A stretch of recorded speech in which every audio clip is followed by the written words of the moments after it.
Kerasulan Kitab Suci dalam acara bekal belajar tentang kasih Allah. Dengan tema malam ini, Allah dalam iman Nahum. Sungguh berbahagia malam ini bersama kita telah hadir Romo John Laba SDB yang dalam kesibukannya beliau menyempatkan diri untuk memberikan renungan dan pencerahan buat kita semua. Terima kasih Romo John. Seperti kita ketahui, Romo John adalah seorang imam dari Kongregasi Salesian Don Bosco yang sehari-harinya bertugas sebagai staf pembina para novis, yaitu para calon imam di komunitas Don Bosco Tiga Raksa, Tangerang. Pastor John juga adalah koordinator dari komunitas SDB seluruh Indonesia. Untuk menyingkat waktu, marilah kita awali pertemuan ini dengan doa bersama. Dalam nama Bapa dan Putra dan Roh Kudus, amin.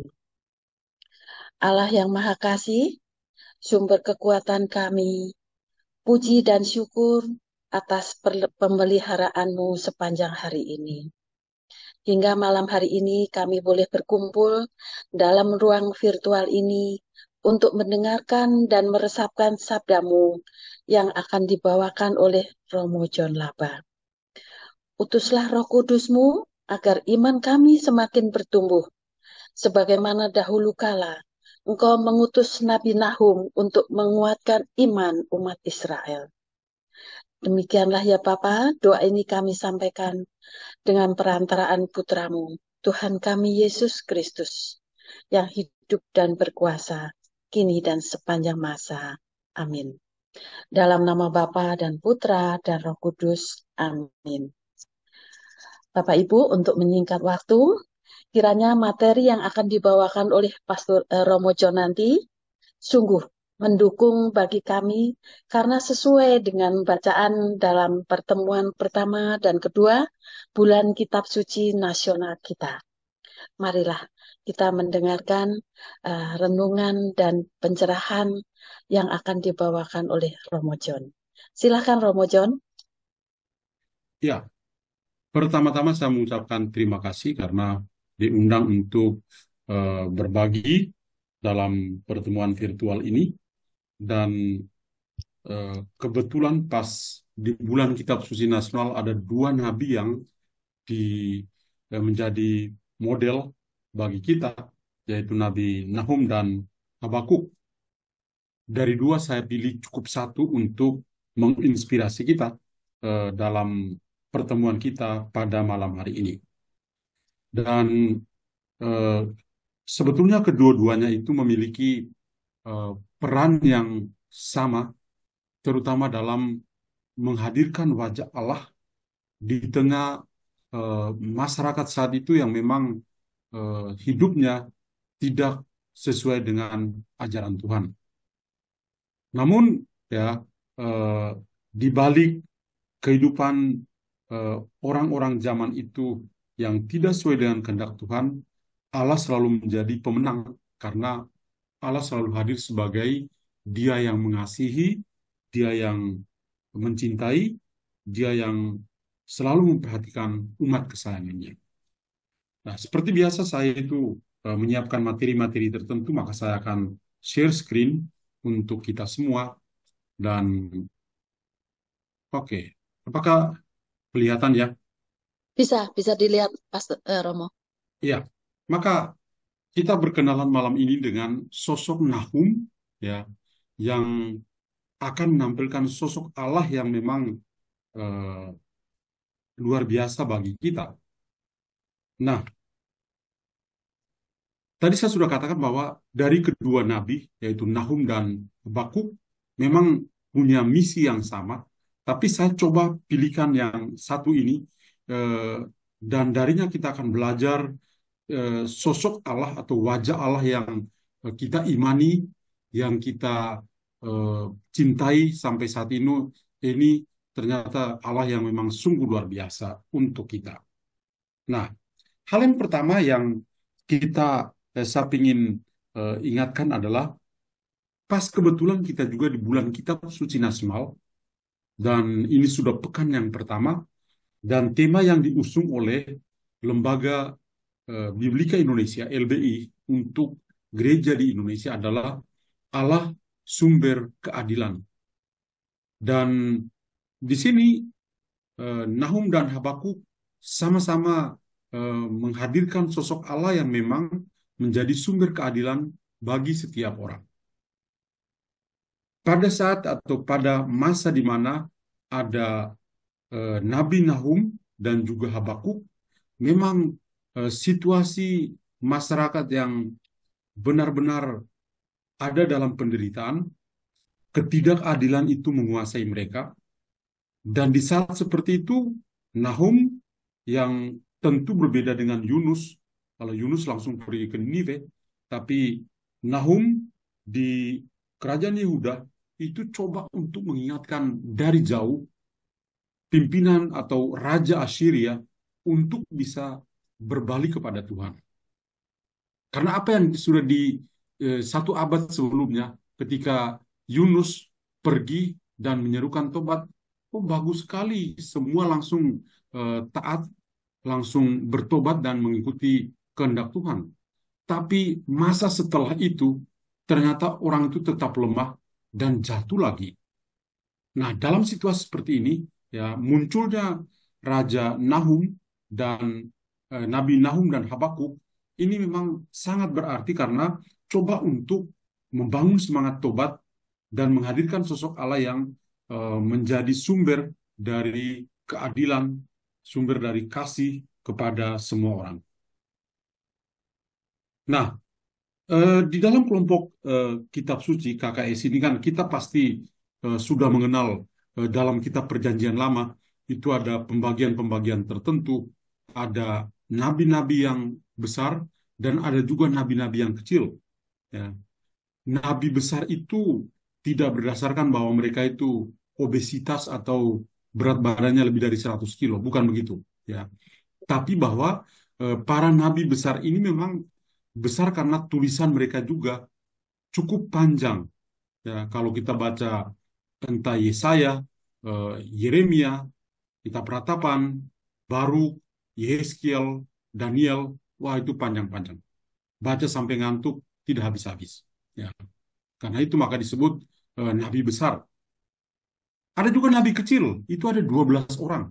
Ya, yang mana ada Hosea, ada Yoel, ada Amos, ada Obadja, ada Yunus, ada Mika, Nahum, Habakuk, Sefanya, Hagai, Zakaria, dan juga Maleaki. Ya. Jadi eh, nama-nama yang nama yang akan kita perdalam malam ini adalah Nahum. Ya, Nahum. Sedangkan Habakuk tadi kita akan singgung sebentar saja karena memang melupakan Habakuk juga satu kekurangan yang besar untuk kita. Maka ini potret kedua orang ini. Ada Nahum yang kiranya gambarnya seperti ini, dan ada Habakuk yang kelihatan lebih tua sambil mikir. Ya, dia tidak pikir sesuatu yang lain, tapi dia sedang berpikir tentang nubuat yang akan dia berikan pada umat di kerajaan Yehuda. Nah, mari kita mengenal dulu Habakuk sebelum kita mengenal Nahum. Tadi sudah saya tampilkan dia adalah seorang nabi kecil. Dan Habakuk ini memang tampil sebagai seorang nabi ketika mulai tahun 612 sebelum Masehi. Jadi ketika dia muncul sebagai seorang nabi, kita ingat bahwa nabi itu adalah orang yang dipanggil secara istimewa dan diutus oleh Allah supaya bisa berbicara atas nama Allah sendiri. Jadi bukan atas nama dirinya. Nubuat yang diberikan itu bukan nubuat dari dirinya sendiri, tapi bahwa Tuhanlah yang bernubuat dan nabi itu punya tugas untuk menyalurkan apa yang sudah Tuhan katakan kepadanya. Maka Habakuk dari seluruh kitab yang dia tulis itu ada beberapa poin yang saya tampilkan di sini.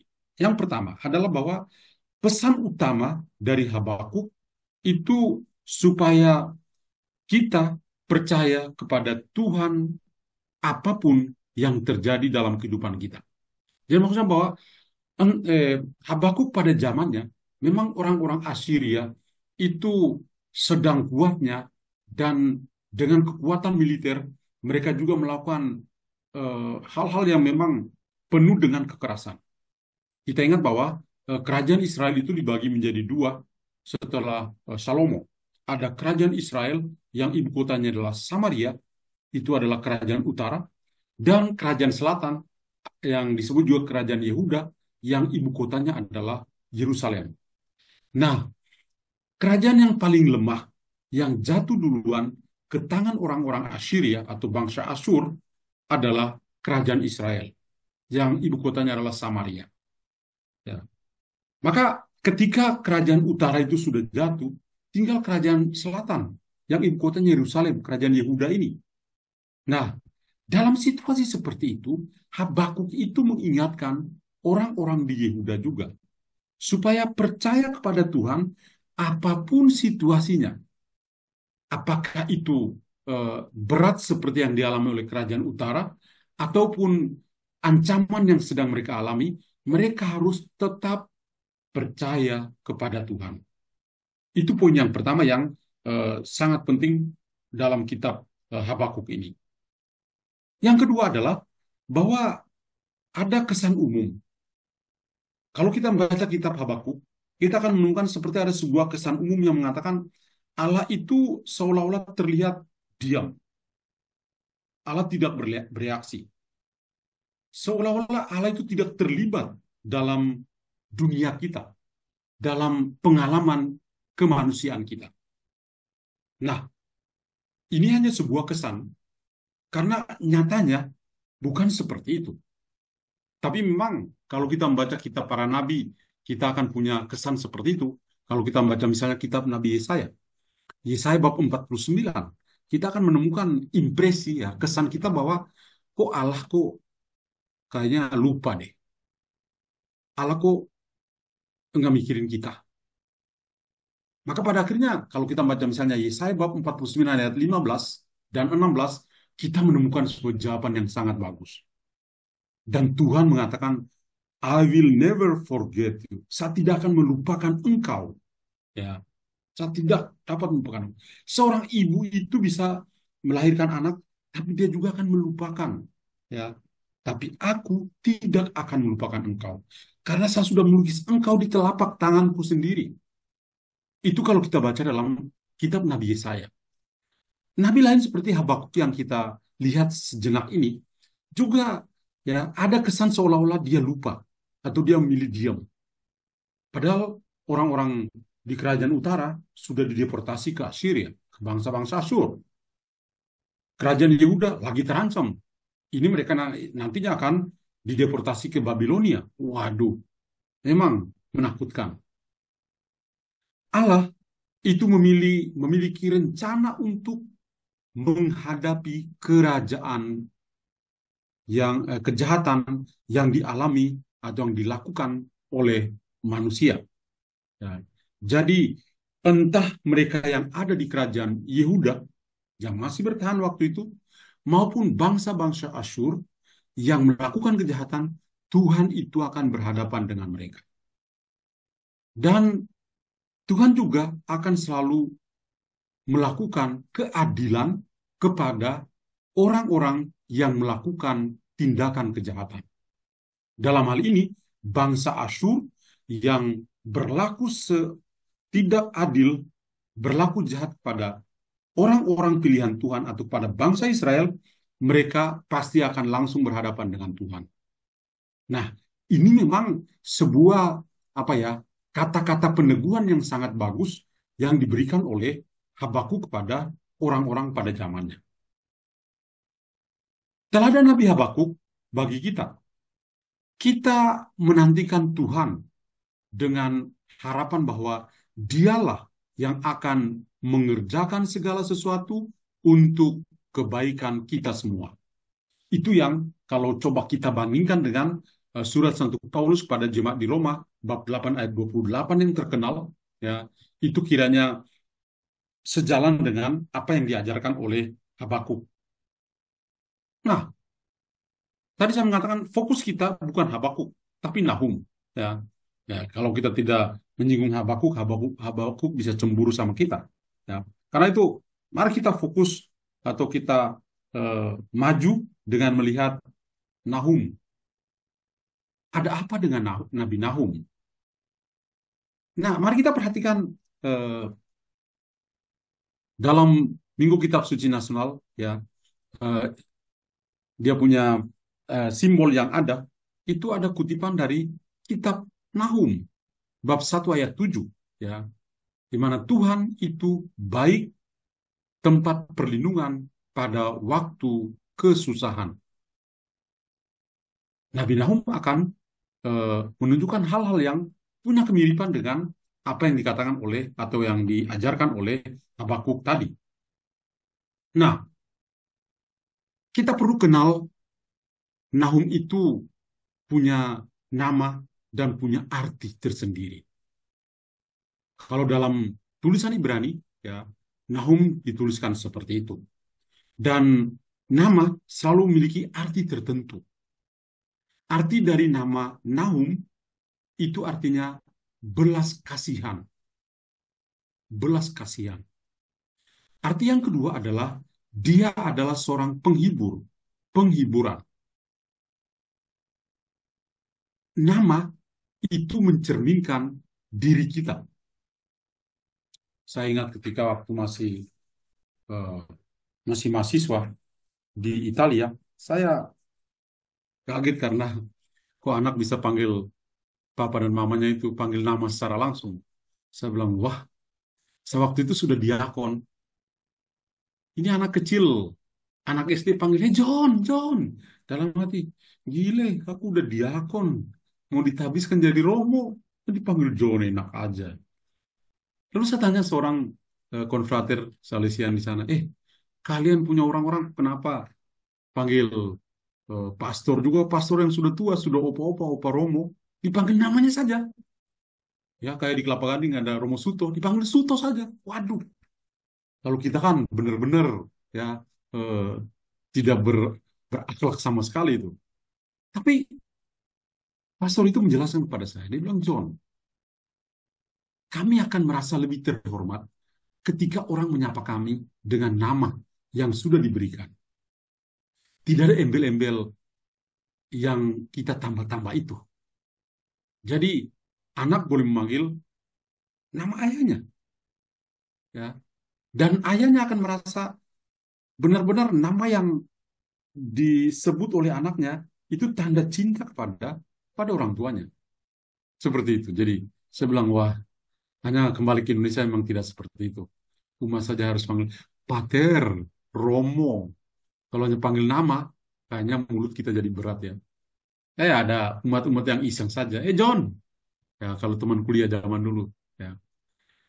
Nah, eh, jadi nama itu mencerminkan punya arti tersendiri. Ada artinya belas kasih, artinya juga adalah penghiburan. Dan nama ini benar-benar mencerminkan Nahum. Sepanjang hidupnya, dia menunjukkan yang namanya belas kasihan, compassion, dan juga penghiburan atau consolation. Secara etimologis, ya, nama Nahum itu dari kata kerja Nahum, ya, artinya untuk meminta maaf atau untuk menghibur. Ya, kalau secara etimologis, ya, asal katanya memang seperti itu. Nahum itu artinya kemampuan seorang untuk minta maaf, tapi juga kemampuan untuk bisa menghibur, ya, membuat orang jadi happy karena kata-kata yang disampaikan itu sungguh menghibur. Dari nama Nahum ini muncul nama-nama tempat, ya, yang kita kenal. Salah satunya adalah Kapernaum. Hmm, Kapernaum yang terkenal. Dan juga nama-nama lain yang saya tampilkan di sini. Nah, tadi saya sudah singgung tentang bagaimana Nahum dan Habakuk itu hidup pada zamannya. Nahum hidup pada situasi di kerajaan Yehuda yang ibu kotanya adalah Yerusalem dalam kekasannya, keunikannya yang tidak lagi eh, benar-benar setia kepada Tuhan. Orang-orang yang berada di kerajaan Yehuda yang ibu kotanya Yerusalem saat itu masih ada di situ. Sedangkan yang di kerajaan utara, tadi saya katakan, yang kerajaan utara kerajaan Israel, yang ibu kotanya Samaria, itu sudah jadi budak di Assyria. Maka orang-orang yang ada di Yehuda benar-benar juga hidup dalam kesulitan. Mereka juga mengalami tekanan tertentu. Karena sudah ada rencana, baik orang-orang Asyur, orang-orang Babilonia, mereka akan datang kapan saja. Raja Nebukadnezar sudah siap untuk merebut Yerusalem. Tapi di balik alasan manusiawi, ada juga situasi di Yehuda yang tidak lagi mencerminkan hidup mereka sebagai anak-anak Tuhan atau mereka sebagai bangsa yang terpilih. Ada dosa-dosa yang mereka lakukan pada saat itu. Tidak hanya yang terjadi di kerajaan utara, di daerah Samaria sebelumnya, tapi ternyata di kerajaan Yehuda, mereka juga menyembah berhala. Nah, ini memang penyakit sepanjang zaman deh. Tidak hanya orang-orang zaman dulu, zaman Nabi Nahum. Perlu Nabi Nahum masa kini karena banyak juga orang-orang KKS juga, banyak yang masih menyembah berhala itu. Berapa yang punya jimat-jimat yang mereka simpan. Waduh, pusing deh kalau mau omong tentang jimat-jimat itu ya. Dan masih persia-sia-sia dan lain sebagainya. Jadi, satu dosa yang dialami oleh orang-orang di Yehuda adalah mereka menyembah berhala. Mereka juga melakukan korupsi. Tindakan ini yang kemudian nanti di zaman Yesus itu dia masih juga eh, menekankan atau memberi kritikan yang tajam pada orang-orang Farisi. Ya, karena itu sebetulnya sepanjang sejarah Israel ya di kerajaan Yehuda mereka sudah masuk dalam situasi koruptif. Ada kerusakan moral, ya, kerusakan moral yang sangat parah. Tidak hanya kita pada zaman ini, tapi dari zaman dulu memang benar-benar sangat-sangat menakutkan. Ada ketidakpedulian rohani. Tuhan itu siapa sih? Ngapain kita kita berdoa pada Yahweh? Jadi ya mereka memang dikatakan mereka percaya pada Yahweh, iya, tapi sebetulnya mereka juga hati mereka sangat keras. Maka dari itu Tuhan lalu memanggil nabi-nabi untuk bernubuat supaya melunakkan hati mereka, supaya punya hati yang benar-benar hati manusia yang bisa mengasihi, baik mengasihi sama maupun mengasihi Tuhan. Di samping itu ada satu contoh yang paling nyata adalah Raja Manasye. Ya. Kalau kita membaca kitab kedua Raja-Raja, bab 21 ayat 2 dan 3, kita akan menemukan impresi yang eh, mencerminkan kedosaan yang dialami dan dilakukan oleh orang-orang Yehuda. Di sana ya eh, ada perbuatan-perbuatan yang begitu jahat yang dilakukan oleh Raja Manasye ya di mata Tuhan. Dia mengikuti perbuatan-perbuatan yang menjijikan. Tadi yang ngomong tentang krisis moral. Dia membangun kembali bukit-bukit pengorbanan yang telah dihancurkan oleh ayahnya Raja Hizkia. Ayahnya sudah lakukan, tapi anaknya membangkitkan kembali. Manasye menyembah berhala lagi. Padahal bapaknya sudah lakukan yang terbaik. Mendirikan kembali mezbah-mezbah bagi Baal. Ya, Baal itu adalah dewa-dewi yang disembah oleh orang-orang Israel pada zaman itu. Ya, kalau kita membaca misalnya Injil Yohanes bab 4 tentang wanita Samaria yang bertemu dengan Yesus, ketika Yesus menyuruh pergi dan panggil suamimu. Yesus itu menggunakan kata Baal. Baal itu bisa berarti suami, bisa juga berarti dewa-dewi. yang disembah penyembahan berhala ya. Maka sebetulnya kalau kita pahami baik-baik konteksnya dalam Injil Yohanes bab 4, kita keluar sedikit, paling kurang ada hubungan samping jelasin. Ketika Yesus mengatakan pada wanita Samaria, pergi dan panggil suamimu, dan perempuan mengatakan, saya tidak punya suami. Lalu Yesus mengatakan, ya aku tahu itu, bahwa kamu punya 5 suami. Bukan karena wanita itu punya 5 suami dalam kategori pemikiran kita.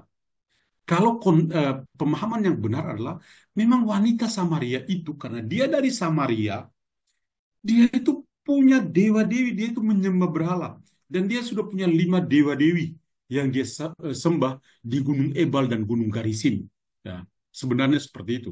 Tapi kadang-kadang orang pahami lurus-lurus bahwa wanita itu tidak baik karena dia punya 5 suami. Sebetulnya tidak. Ya. Nah, jadi ada Baal, ya, mesbah-mesbah bagi Baal atau dewa-dewi yang disembah.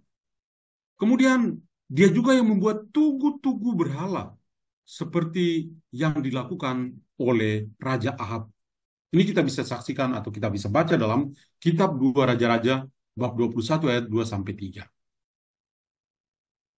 Nah, lalu itu kalau tadi kita lihat situasi itu konteks di mana nanti Nahum akan muncul di kerajaan Yehuda ini. Di samping di Yehuda sendiri, bagaimana dengan bangsa Asyur yang pada saat itu memang sedang jaya-jayanya? Karena kerajaan utara dia taklukkan, dia sekarang sedang mengancam eh, kerajaan Yehuda. Maka Yehuda makin lemah, apalagi dosa-dosa yang tadi saya kategorikan ini. Wah, ini benar-benar ikut melemahkan kerajaan Yehuda. Dan ketika mereka sedang lemah, Assyria makin jaya. Nah, itu yang benar-benar menantang. Kita tahu bahwa bangsa-bangsa Asyur punya ibu kota yang terkenal yaitu Ninive. Kalau kita menyebut Ninive, kita ingat Yunus, ya. Yunus yang juga hidupnya tidak betul. Hidupnya tidak betul karena dia tidak taat pada apa yang Tuhan perintahkan kepada dia. Ketika Tuhan minta kepada Yunus, pergi dan pertobatkanlah orang-orang Niniwe. Apa yang dilakukan? Dia tidak taat. Tidak benar. Dia menyimpang dari apa yang Tuhan kehendaki. Maka dia akhirnya ada dalam perut ikan cukup lama, 3 hari, 3 malam ya. Nah, lalu kemudian dia bertobat dan dia akhirnya pergi ke Niwe dan menyerukan seruan tobat itu. Ya, kita akan lihat sebentar. Nah, kerajaan Israel, tadi saya jelaskan bahwa kerajaan Israel setelah Salomo itu ada 2, pecah menjadi 2 bagian. Yang utara di Samaria atau Israel, yang selatan itu adalah Yehuda yang ibu kotanya Yerusalem. Nah, ada situasi di mana yang tadi digambarkan orang-orang di Yehuda memang jatuh dalam dosa, mulai dari rajanya. Tapi ada juga orang-orang Israel yang ada di Yehuda yang begitu setia kepada Tuhan. Apa artinya orang yang jumlahnya sangat sedikit ini yang masih setia kepada Tuhan? Mereka juga mengalami yang namanya eh, apa ya, ketakutan tersendiri. Karena harapan pada Tuhan seakan hilang, memudar. Itu yang dialami oleh sebagian orang yang masih setia pada Yahweh. Nah, di saat seperti itulah Nahum muncul. Tuhan memakai Nahum untuk menyadarkan orang-orang di Yehuda yang sedang ketakutan terhadap orang-orang Asyur. Nahum itu muncul dan memberikan teladan iman dan juga ketaatan yang tak tergoyang atau tergoyahkan kepada Yahweh. Benar-benar dia begitu kuat dan setia kepada Yahweh. Jadi dari orang-orang segelintir orang yang masih setia, ada Nahum ini. Dan Nahum juga adalah seorang yang rendah hati. Dia juga menyampaikan pesan-pesan yang kuat, pesan yang, ya boleh katakan pesan rohani yang sangat kuat kepada orang-orang Yehuda saat itu. Tujuannya hanya satu, yaitu orang-orang Yehuda harus tetap berpegang teguh pada Yahweh sendiri. Dan juga pentingnya orang-orang di Yehuda tetap berdiri teguh dalam menghadapi kesulitan, dan kesulitan yang nampak pada mereka adalah, atau di depan mata mereka adalah, kesulitan ketika mau berhadapan dengan bangsa-bangsa Asyur. Kita kilas balik sebentar bahwa, ya, kalau omong tentang bangsa Asyur yang ibu kotanya adalah Niniwe, mereka memang punya kekuatan-kekuatan yang menakutkan, kekuatan militer. Mereka ekspansi kemana-mana sampai di kerajaan utara, sehingga menguasai Israel yang ibu kotanya Samaria itu. Maka apalagi yang Yehuda, tinggal menunggu saatnya saja. Nebukadnezar lagi siap-siap untuk pergi ke sana. Dan ini benar-benar juga menunjukkan sebuah kegelapan rohani. Betapa mereka akhirnya dalam ketakutan, orang-orang di Yehuda juga jauh dari Tuhan, tapi tentu saja orang-orang Asyur juga sama, semakin jauh dari Tuhan. Dan kita ingat Tuhan memanggil Yunus untuk mempertobatkan orang-orang Niniwe.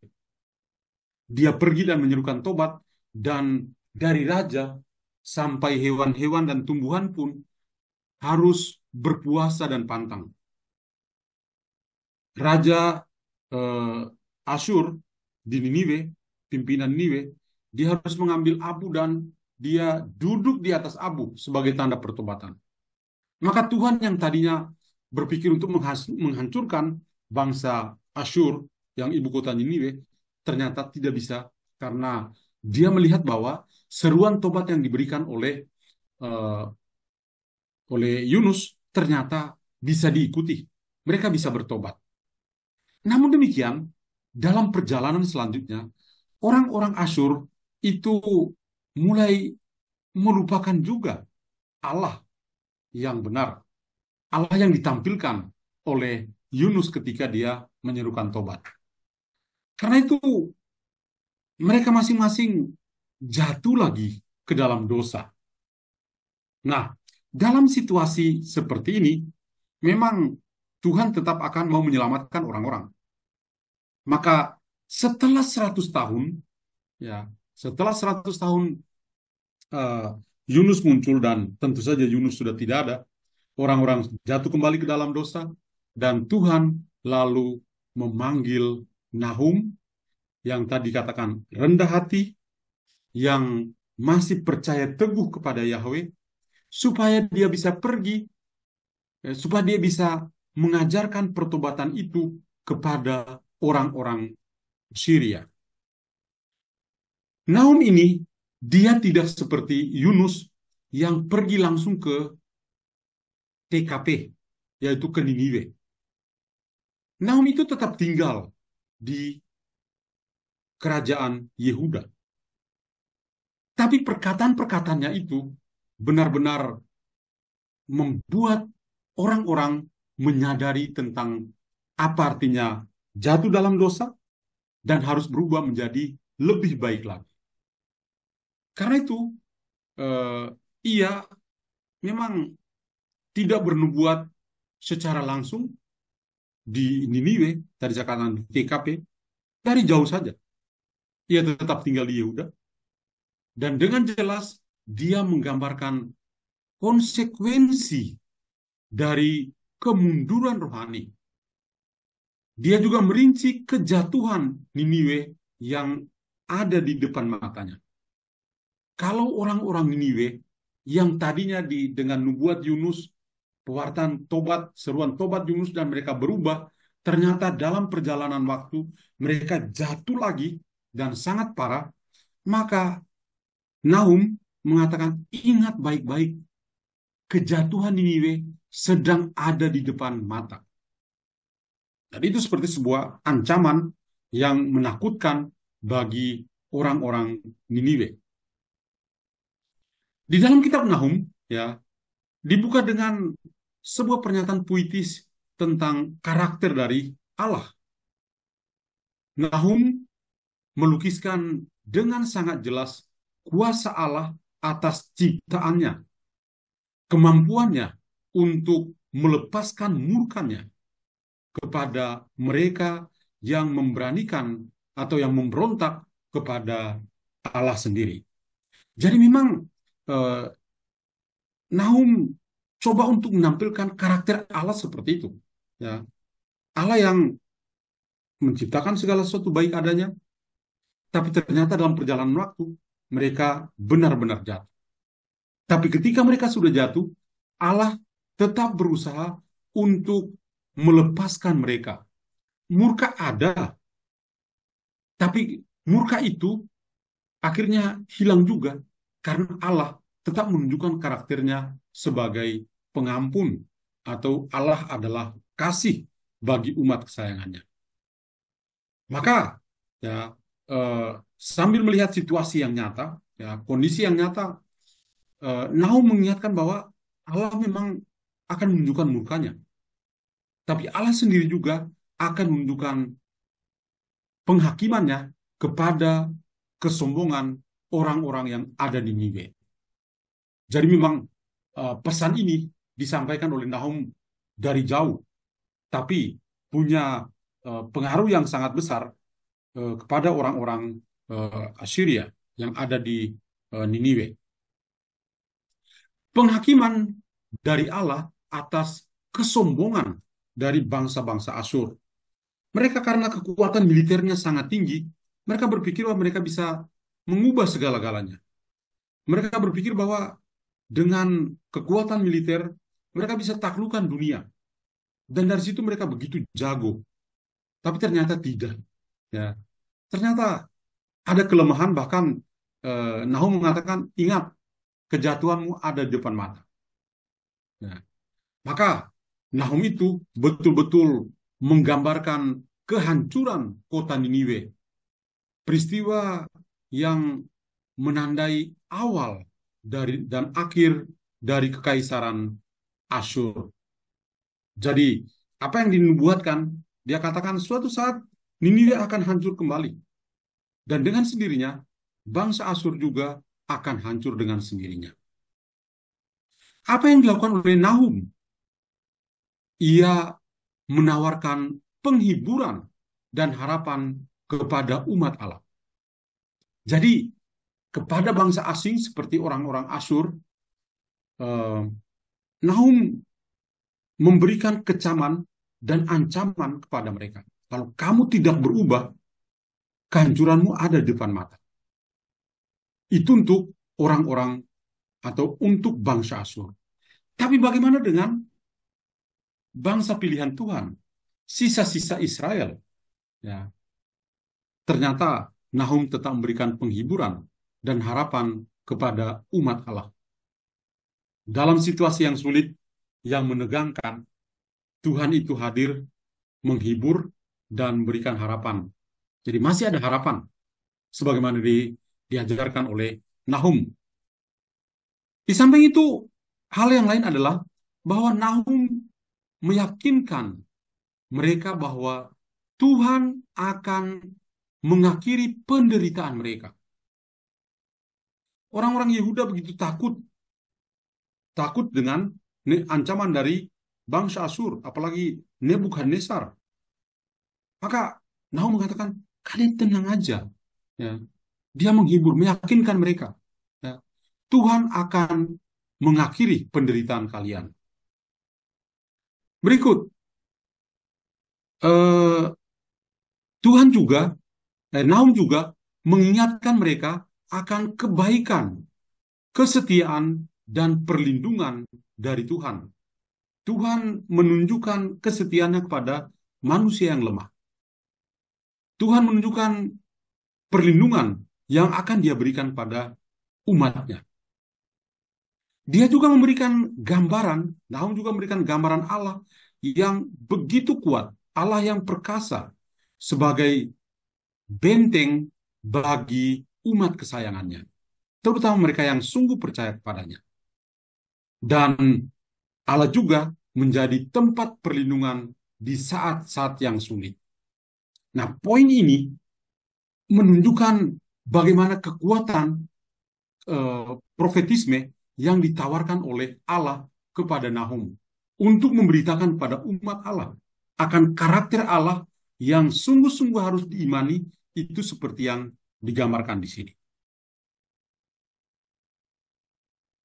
Lalu hal yang lain adalah bahwa ketika Allah merendahkan Raja Manasye yang tadi kita sudah sebutkan sebelumnya di Yehuda, ya, mungkin nubuat Nahum membantu mempengaruhi raja untuk bisa bertobat dan kembali kepada Tuhan. Kalau kita bisa baca dalam kitab Tawarik bab 33 ayat 10 dan sampai 17, kita akan menemukan ekspresi ini. Ya, apa yang Nahum tunjukkan tentang karakter dari Allah. Satu lagi kita bisa temukan juga dalam kitab Kedua Raja-Raja bab 22 ayat 22 dan 23, kemudian 2 Tawarik bab 34, ya. Kita akan melihat bagaimana peringatan Nahum bersama dengan janji-janji yang menghibur tentu berpengaruh atau mempengaruhi Raja Yosia dan juga rakyat Yehuda untuk bisa membangun kembali tempat-tempat suci yang sudah dinajiskan.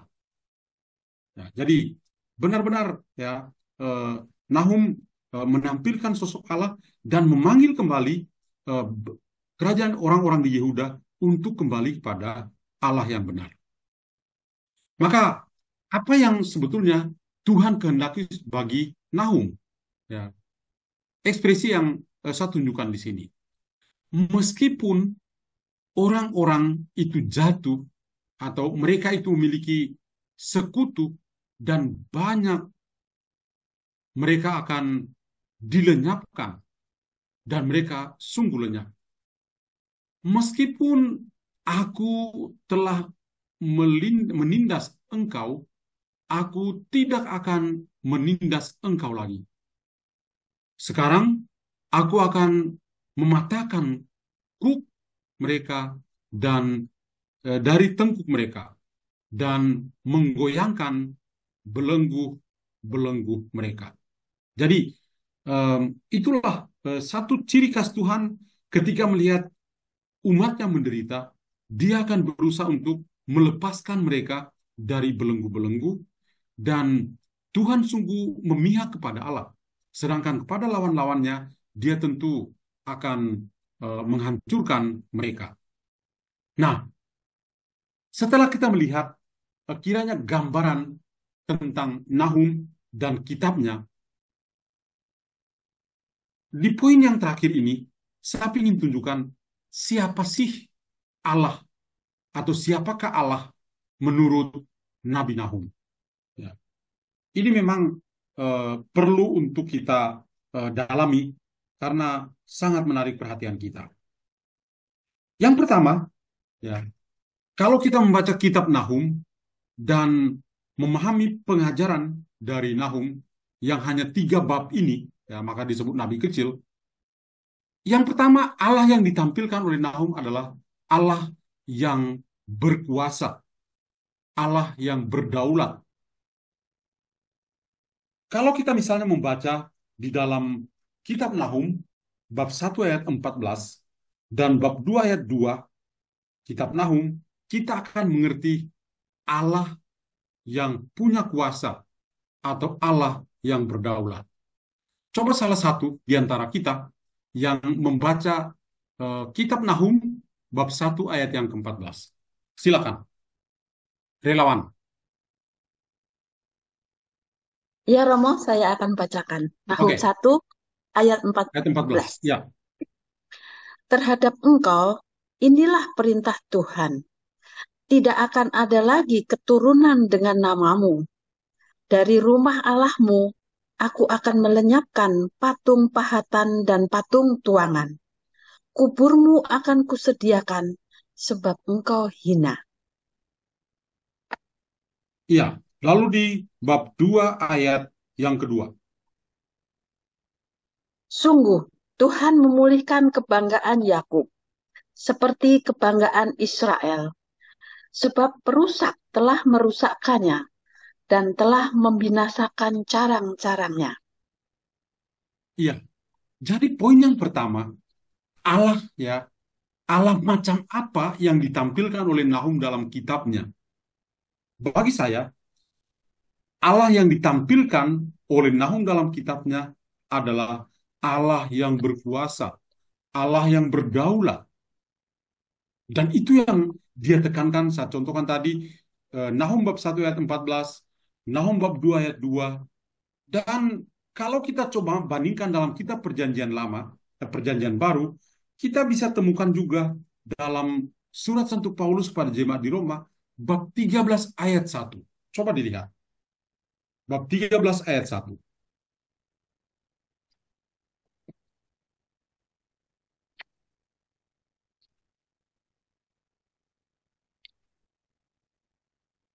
Roma 13 1.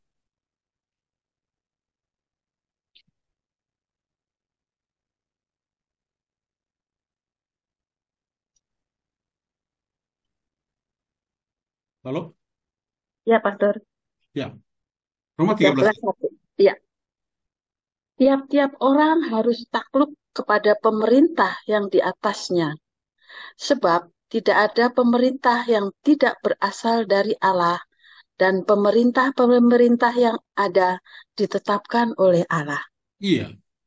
Jadi kalau dalam Nahum, dia bicara dalam konteks zamannya, Paulus di zaman Perjanjian Baru coba mengingatkan jemaat di Roma ya, bahwa memang ada penguasa-penguasa, ada kedaulatan dari para pemimpin. Tetapi ingat, di atas langit masih ada langit, masih ada Allah yang jauh lebih berkuasa dari itu. Jadi ini bagi saya pelajaran pertama yang bisa kita pelajari dari Nahum di dalam kitabnya. Maka kembali ke topiknya, Allah macam apa yang diimani oleh Nahum? Allah yang sungguh berdaulat, Allah yang sungguh berkuasa. Dan itu juga yang kita imani, iman yang sama. Di masa modern ini juga, Allah tetap kita imani sebagai Allah yang berdaulat, Allah yang berkuasa, melebihi segala-galanya. Itu eh, Allah, wajah Allah yang ditampilkan oleh Nahum yang pertama. Wajah Allah yang kedua yang ditampilkan oleh Nahum adalah bahwa Allah memberikan perlindungan dan menjadi tempat berlindung. Tuhan tidak hanya memberikan perlindungan, tapi dia juga menjadi tempat berlindung. Kalau kita membaca kitab nabi-nabi yang lain, Allah menjadi gunung batu perlindungan kita. Ya. Jadi, kalau misalnya kita membaca dalam Naum ayat bab 1 ayat 7 yang dikutip dalam bulan kitab suci nasional. Coba dibaca ulang. Nahum bab 1 Ya, ayat 7. ya, Pastor. Tuhan itu baik, tempat perlindungan pada waktu kesusahan. Ia memperhatikan orang-orang yang berlindung kepadanya. Iya, tadi saya menjelaskan. Nahum sedang berbicara ketika dia berada di Yerusalem, di kerajaan Yehuda. Yang sedang bergejolak itu jauh, yaitu di Niniwe. Tapi ancaman besar bagi mereka di Yehuda. Karena itu dalam suasana ketakutan, karena ancaman militerisme, dan juga ancaman-ancaman kekuatan dari bangsa-bangsa Asyur, maka Nahum berusaha untuk menyadarkan orang-orang di Yerusalem. Ingat baik-baik, Tuhan kita itu baik. Dia adalah tempat perlindungan kita pada waktu kesesakan. Dia juga yang memperhatikan orang-orang yang percaya kepadanya. Ini ekspresi yang sangat indah. Kita semua pasti mengalami situasi Yehuda terhadap ancaman dari bangsa Asyur zaman ini. Selalu kita sebagai orang minoritas, selalu saja ada hal-hal tertentu yang kita alami yang menakutkan kita. Apakah itu membuat kita harus takut? Secara manusiawi kita akan mengatakan, iya, kita takut. Tetapi secara rohani, kita harus mengambil poin kedua. Wajah Allah yang ditampilkan Nahum ini sungguh luar biasa. Allah yang memberikan perlindungan sekaligus menjadi tempat kita berlindung. Tempat kita berlindung. Itu penting. Kalau orang bisa memahami poin yang kedua, wajah Allah menurut Nahum dalam poin kedua ini, enggak ada yang disebut dengan menyembah berhala. Enggak ada yang mengandalkan kekuatan manusia. Tapi kalau kita tidak berpegang teguh, wah, ya kita butuh Nahum. Ya. Kita butuh Nahum zaman ini untuk menyadarkan kita. Dan kita juga bisa melihat, coba lihat dalam 2 Tesalonika, 2 Tesalonika bab 3 ayat 3.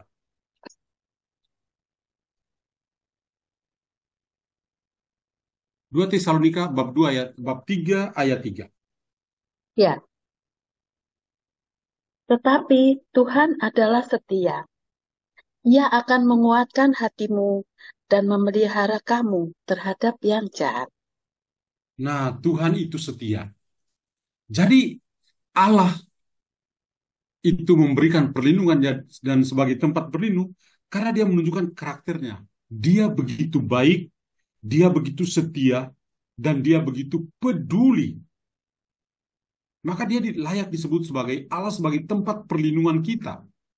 Karena dia baik, sekali lagi dia itu baik, dia juga peduli dengan kehidupan kita. Yang ketiga, wajah Allah yang ditampilkan oleh Nahum adalah Allah itu benar dan adil. Ini pas cocok dengan uh, bulan kitab suci kita. Allah itu benar dan adil. Coba lihat misalnya di Nahum bab 1 ayat 3. Tuhan itu panjang sabar dan besar kuasanya. Tetapi sekali-kali ia tidak membebaskan orang bersalah dari hukuman. Iya, kalau, kalau orang itu menutup dirinya, maka Tuhan tidak akan membebaskan dia. Tapi satu hal yang harus selalu diingat, Tuhan itu panjang sabar. Wah, luar biasa ini ya. Kita ini kesabaran, orang sabar itu mahal loh. Kesabaran itu mahal banget. Hmm. Tapi Tuhan itu, oleh Nahum dikatakan, Tuhan itu panjang sabar. Panjang sabar. Apakah kita bisa sewajah dengan Tuhan yang panjang sabar? Coba bandingkan dengan kitab Keluaran bab 34 ayat 6 dan 7. Berjalanlah Tuhan lewat dari depannya dan berseru, Tuhan, Tuhan Allah penyayang dan pengasih, panjang sabar berlimpah kasih setianya dan setianya. Yang meneguhkan kasih setianya kepada beribu-ribu orang, yang mengampuni kesalahan, pelanggaran dan dosa, tetapi tidaklah sekali-kali membebaskan orang yang bersalah dari hukuman, yang membalaskan kesalahan bapa kepada anak-anaknya dan cucunya, kepada keturunan yang ketiga dan keempat. Serem Ini, amat ini, Pastor. ya. Tapi eh, itu kan ayat yang panjang. Fokus kita adalah bahwa pada Tuhan yang panjang sabar dan besar kasih setianya. Itu yang kita mau pegang untuk kita mau nyambung dengan apa yang dikatakan oleh Nahum dalam bab 1 ayat 3 itu. Ya. Jadi ternyata Tuhan, ya, Allah yang kita imani, Allah yang benar, Allah yang adil, itu karena dia besar kasih setianya. Itu diulangi juga dalam kitab Keluaran. Bahkan kalau misalnya kalau nanti bisa dibaca sendiri dalam 2 Petrus ya, 2 Petrus bab 3 ayat 8 sampai 10 itu juga akan menunjukkan karakter Allah yang besar kasih setianya. Ya, 2 Petrus bab 3 ayat 8 sampai 10. Kemudian yang keempat, eh, wajah Allah yang ditampilkan oleh Nahum adalah ketika di dalam kitabnya itu mengatakan pada kita, setiap dosa itu memiliki konsekuensinya sendiri. Nah, setiap dosa memiliki konsekuensinya. Allah itu kudus, itu kita percaya. Maka ketika manusia jatuh dalam dosa, pasti ada sesuatu yang terjadi bagi dirinya. Coba kita lihat dalam eh, Nahum bab 1 ayat 2 dan ayat 8. Nah, Tuhan itu Allah yang cemburu dan pembalas. Tuhan itu pembalas dan penuh kobaran amarah. Tuhan itu pembalas lawan-lawannya dan pendendam kepada musuh-musuhnya. Ayat 8. Bahkan dalam banjir yang melanda, ia menghabisi sama sekali orang-orang yang bangkit melawan dia dan musuhnya dihalonya ke dalam gelap. Iya, kalau kita mendengar ini kita pasti merasa serem juga ya, ya seperti yang tadi Ibu sampaikan. Ya. Karena Tuhan itu cemburu dan pembalas. Kayak orang-orang juga, jadi kita zaman ini juga sama. Banyak yang tukang cemburu dan membalas dendam. Mau ikut Tuhan tapi sebetulnya keliru ya. Nah, lihat. Dalam kitab Nahum ini, Nahum sebetulnya mau memperingatkan kita tentang dosa yang kita lakukan pasti punya konsekuensi. Nah, kalau kita menutup hati kita pada Tuhan, pasti ada konsekuensi. Ya. Karena apa? Karena dosa itu merusak relasi kita dengan Tuhan sendiri. Maka nubuatnya itu mengingatkan kita bahwa dosa yang tidak bagi orang berdosa yang tidak bertobat akan membawa kita kepada keterpisahan kita dengan Tuhan sendiri. Kita akan menjauh dari itu.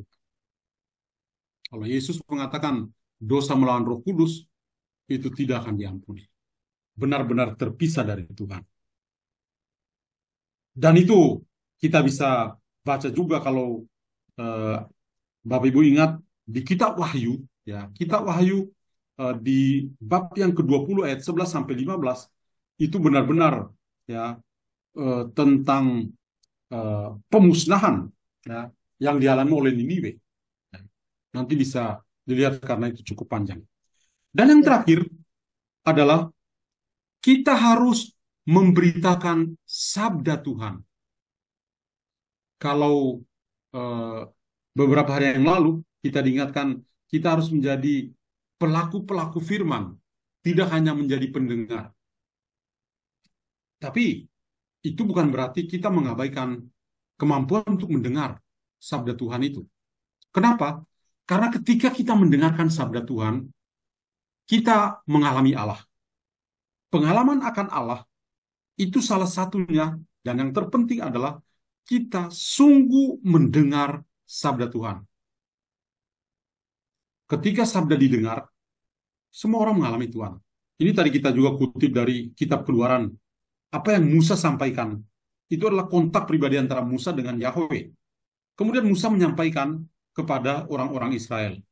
Dan orang-orang Israel yang tidak melihat Yahweh, tapi mendengar dari Musa, mereka juga ikut mengalami Allah. Atau misalnya setiap kali kita ikut misa, dan kita mendengar bacaan, itu kita semua sama-sama mengalami Allah. Pengalaman akan Allah. Yang membuat kita mau berubah. Wah, saya tadi mendengar apa yang dikatakan oleh Nahum ini, saya ingin berubah deh. Untuk kita yang ikut pelajaran malam ini, ya, kita betul-betul bisa berubah. Karena itu adalah sebuah pengalaman akan Allah. Yang kedua, kalau kita mendengar sabda, itu kita bisa menjadi satu komunio, satu komunitas. Karena misalnya teks yang tadi dibaca oleh ibu, kita semua mendengar hal yang sama. Enggak ada yang mendengarnya beda. Dengan demikian, apa yang tadi kita dengar, itu membuat kita dalam KKS ini benar-benar menjadi satu komunitas. Karena kita dengarkan sabda yang sama. Dan yang ketiga adalah, kalau kita mendengarkan sabda dengan baik, kita akan menjadi rasul bagi sabda itu. Para nabi itu sudah menjadi nabi untuk sabda yang mereka dengar, nubuat-nubuat yang mereka sampaikan. Kita juga ketika mendengarkan sabda dan dikatakan demikianlah sabda Tuhan dan kita menjawab syukur kepada Allah. Thank you Lord. Kalau kita seperti itu, berarti kita harus menjadi rasul dong, rasul sabda. Ketika kita keluar, kita harus ingat setelah sharing kitab suci dalam bulan kitab suci nasional, ada sesuatu yang berdampak bagi kita. Kenapa? Karena kita mendengar. Dan kalau kita mendengar dengan baik, kita akan menjadi pelaku firman. Akan menjadi pelaku firman. Dengan sendirinya. Karena kita mengalami Allah. Karena kita menjadi satu komunio. Karena kita menjadi rasul, kita tentu akan menjadi pelaku-pelaku firman. Karena itu, menurut Nahum, kita harus memberitakan sabda Tuhan. Itu awalnya dari kemampuan kita untuk mendengar dan kemampuan kita untuk mewartakan. Kita bisa lihat dalam Nahum bab 1 ayat yang ke-12. Silakan. Iya, Pastor.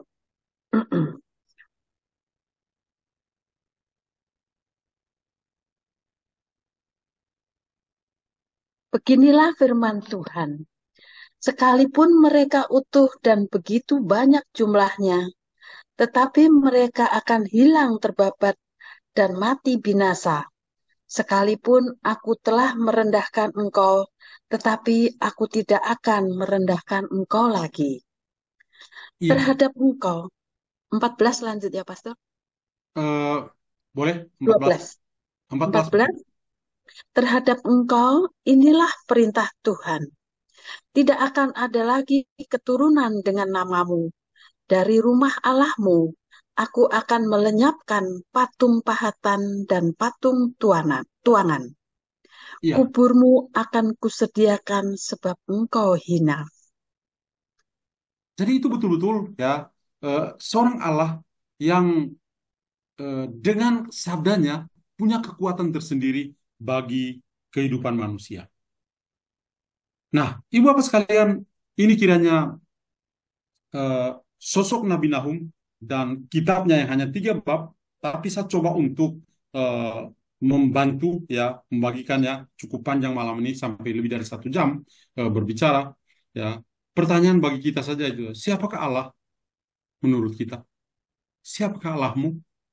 Kalau yang tadi kita dengarkan Nahum,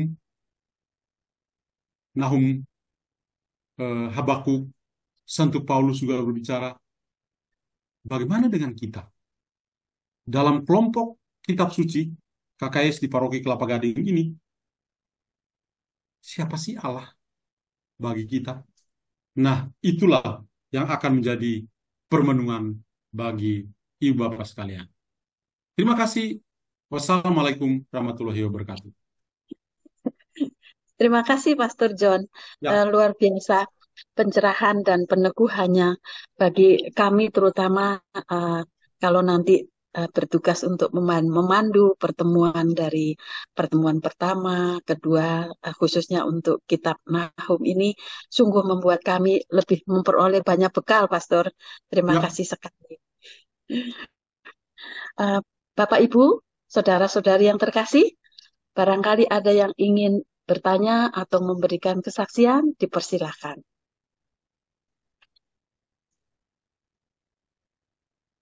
Kali ini, Pastor, eh, ya.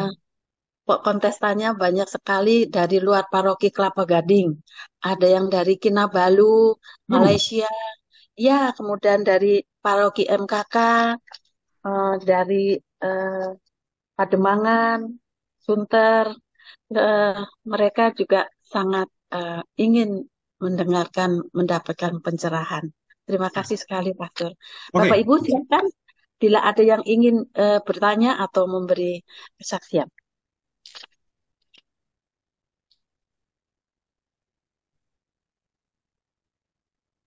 Sementara belum ada, Pastor. Saya hanya ingin begini, Pastor. Tadi dikatakan bahwa Allah itu pencemburu sampai keturunan ketiga dan selanjutnya. Sedangkan di dalam kitab suci Perjanjian Baru kan kita harus mengampuni 70 kali 7 kali, Pastor. Ya, Bagaimana ini bila dihubungkan?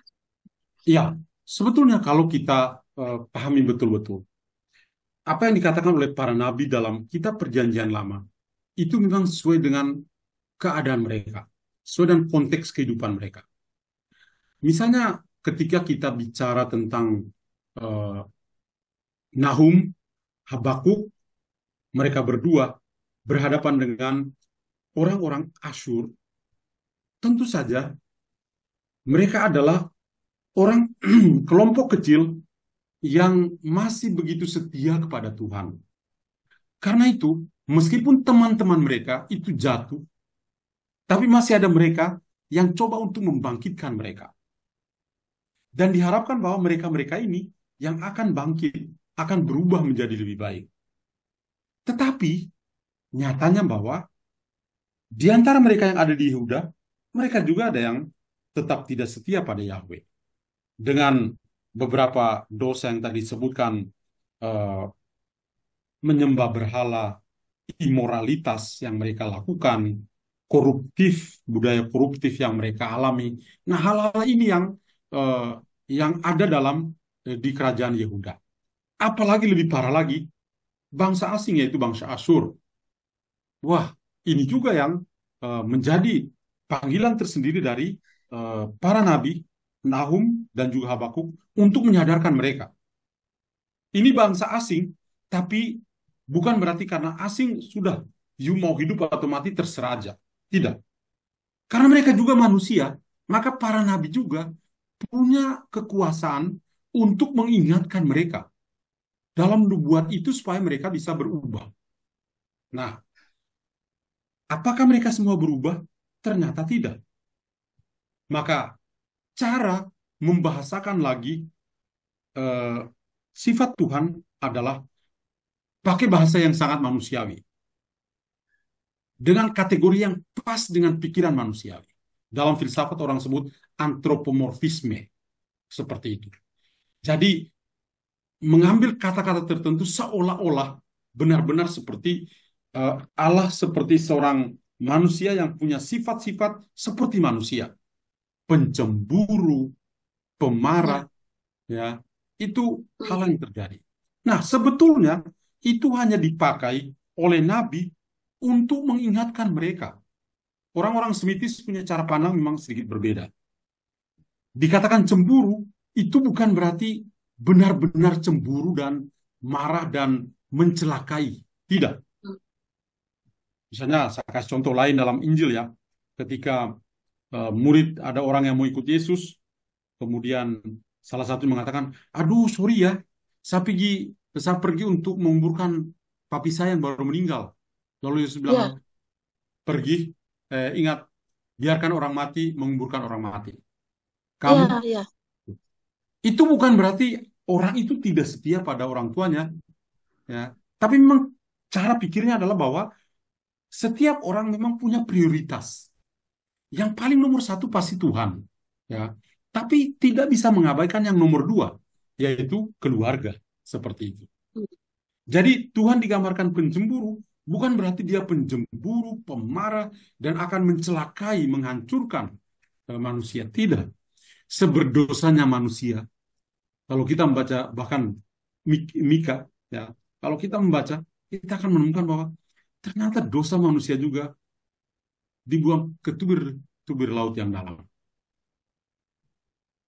Kita manusia boleh mengingat dosa, tapi Tuhan malah menjadi pelupa, melupakan dosa, ya, melupakan dosa. Dan itu memang sangat indah ketika kita melihat sosok Allah yang benar-benar, ya, menunjukkan karakternya sebagai kasih.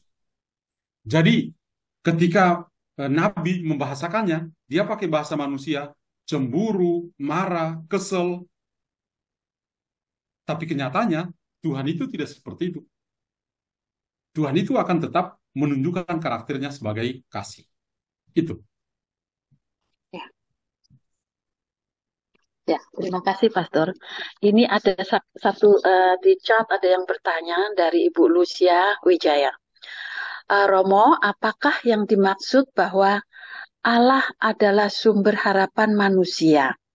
Harapan akan apa? Sampai berapa lama berharap? Mengapa harus berharap?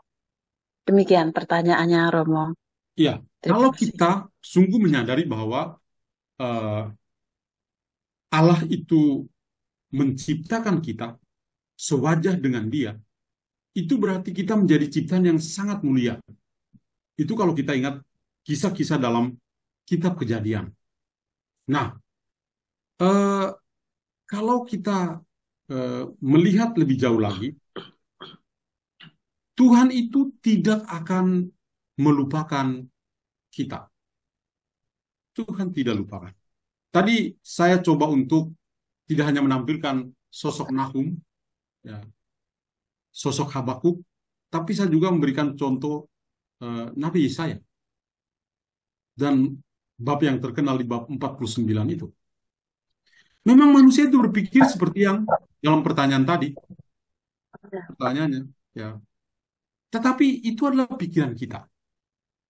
Sementara yang Tuhan lakukan justru sangat berbeda dengan apa yang kita pikirkan. Kalau Tuhan itu begitu sabar dan peduli dengan kita, banyak kali kita tidak menyadari itu. Ya. Kita tidak sadar bahwa Tuhan lagi peduli, care sama kita ya.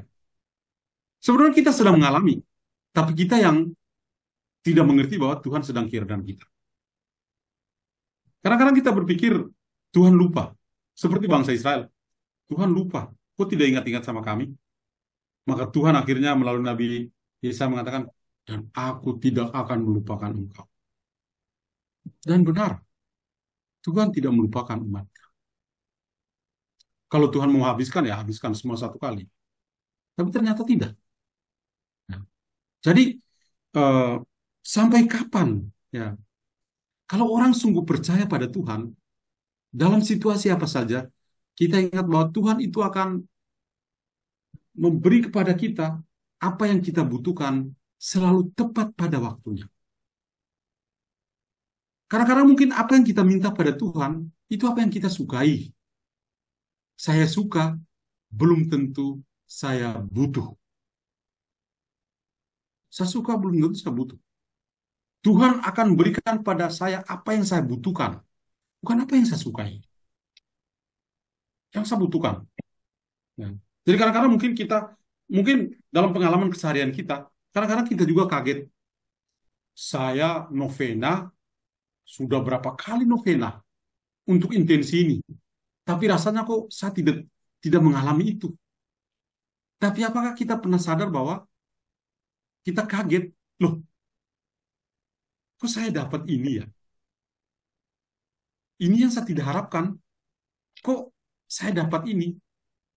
Tuhan memberi kepadamu apa yang Anda butuhkan, bukan apa yang Anda sukai. Karena itu jangan pernah berhenti berharap. Maka dalam doktrin eh, katekismus gereja Katolik, harapan itu salah satu kebajikan teologal, kebajikan ilahi. Iman, harapan, dan kasih. Jadi tidak bisa kita katakan sampai kapan saya bisa tetap berharap. Itu orang kalau eh, pakai kategori manusiawi pasti akan mengatakan sampai kapan. Dan kalau betul-betul eh, percaya pada Tuhan, selalu berkata masih ada harapan kok. Kenapa? Karena Tuhan tidak akan melupakan kita. Itu jawaban saya. Baik, terima kasih Pastor. Ibu Lucy sudah terjawab atau masih mau bertanya? Kalau tidak ada, ini ada Pak Albert yang raise hand. Pak Albert mungkin ingin bertanya atau kepencet. Ya, selamat malam, Bu Esti. Selamat malam, Dr. John. Ya, Uh, Menarik kupasan atau pembahasan malam hari ini tentang Nahum. Pertanyaan saya adalah, ketika kita melihat ini, kan dikatakan bahwa Allah sumber keadilan. Nah, endingnya itu ketika Nahum itu selesai ber, ya, berseru-seru atau katakanlah mengajar itu, apakah pada tahun yang sama atau pada waktu yang sama bangsa Israel itu terbebaskan? Terus terang saya belum baca langsung sih. Maksud saya apakah di akhir kisah daripada Nahum ini atau di akhir kitab Nahum ini bangsa Yehuda itu dibebaskan atau masih menunggu lagi? Itu yang pertama. Terus yang kedua, eh, apakah otoritas Nabi itu begitu besar atau memang otoritas raja yang lebih besar. Terima kasih Romo, terima kasih Goethe.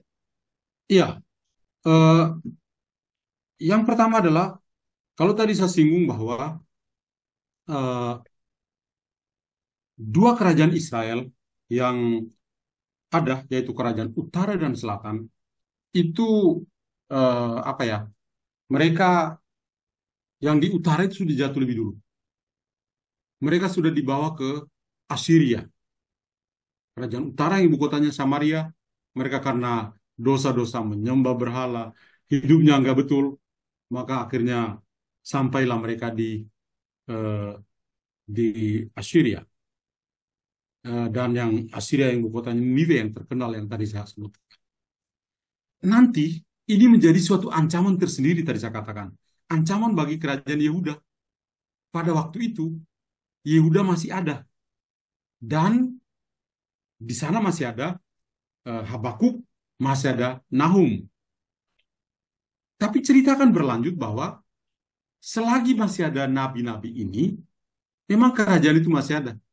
Tapi akhirnya kerajaan Yehuda juga jatuh dan mereka dideportasi ke Babilonia oleh Nebukadnezar.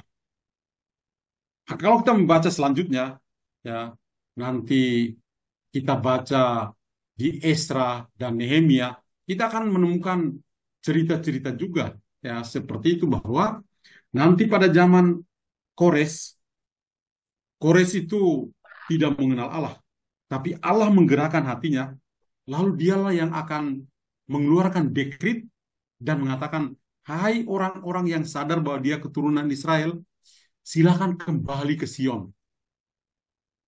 Maka ini menjadi seruan. Tapi juga yang satu lagi dari Kores adalah ketika dia mengatakan karena mereka melakukan perjalanan jauh, maka mereka harus dikasih uang saku untuk perjalanan mereka. Semua barang-barang yang dirampas di Bait Allah di Yerusalem harus dibawa, dipulangkan ke sana. Dan tujuan mereka ketika kembali ke Sion adalah pertama-tama membangun kembali Bait Allah yang dihancurkan oleh Nebukadnezar. Maka kita tahu dalam sejarah Israel, akhirnya keturunan Lewi itu yang paling banyak kembali ke Sion.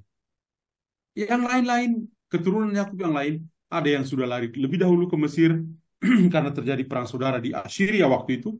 Ada yang tetap memilih tinggal di Babilonia karena mereka punya kebun, mereka juga menikah dengan orang lokal, maka tidak mau kembali ke Sion. Tapi yang lain akan akhirnya kembali dan mereka membangun kembali Bait Allah. Bait Allah menjadi simbol persekutuan mereka dan lain sebagainya. Jadi kita lihat bahwa memang sebelumnya itu uh, ada Yunus yang sudah diutus untuk menyerukan pertobatan. Mereka jatuh lagi. Satu abad kemudian muncul lagi Nahum dan Habakuk. Tapi apakah mereka berubah? Iya, mereka berubah. Tapi kemudian namanya saja ya dalam hati siapa tahu mereka akhirnya jatuh lagi. Dan kejatuhan mereka itu yang tadi saya ceritakan tentang mereka ke Babilonia. Yang kedua, apakah otoritas dari nabi dan raja itu sama atau ada yang lebih tinggi dan ada yang lebih rendah? Kalau dari segi, saya coba ambil yang di Injil ya.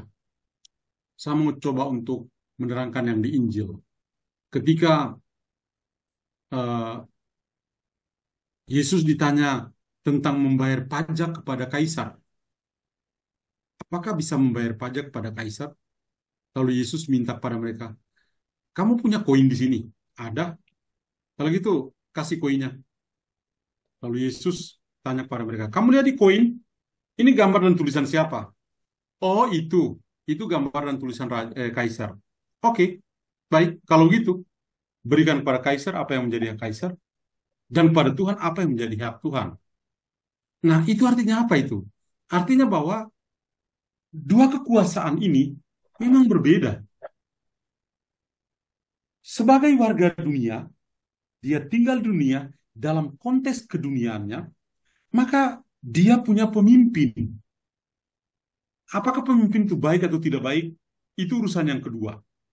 Tapi yang paling pertama bahwa di dalam kehidupan bermasyarakat pasti ada pemimpin. Maka tugas kita adalah mentaati pemimpin. Berikan pada kaisar apa yang menjadi haknya kaisar. Tapi yang kedua yang sangat penting adalah ketika Yesus mengatakan berikanlah kepada Allah apa yang menjadi hak Allah. Artinya apa itu? Karena kita itu diciptakan sewajah sesuai dengan citra Allah sendiri, maka kita harus selalu punya orientasi pada wajah Allah sendiri, pada diri Allah sendiri. Maka apa yang dikatakan berikan pada kaisar apa yang menjadi hak kaisar, artinya oke, hal yang duniawi ya, yang pada pemimpin silakan pada dia. Tapi jangan lupa kepada Tuhan apa yang menjadi hak Tuhan. Maka kalau kita kembali kepada pertanyaan, apakah dengan demikian raja dan nabi itu kedudukannya berbeda? Secara manusiawi, raja pasti punya kedudukan tinggi di depan masyarakat. Tapi secara rohani, nabi itu punya kedudukan yang sangat tinggi. Karena dia berbicara atas nama Allah sendiri. Itu. Baik, terima kasih Pastor. Pak Albert, bagaimana? Ini ada yang raise Terima hand, kasih. Terima kasih, Pastor. Terima kasih, Bu Evi. Pak Yudhistira sudah raise hand, mau bertanya Pak Yudhistira? Ya, Silakan. saya mau bertanya, Bu. Terima kasih. Maaf, saya tidak buka ini kan di luar ya. Selamat malam, Romo. Ya, Ya, saya mau merespon pertanyaan tadi. Romo mengatakan untuk kita sekarang ini kita beriman kepada Allah yang mana?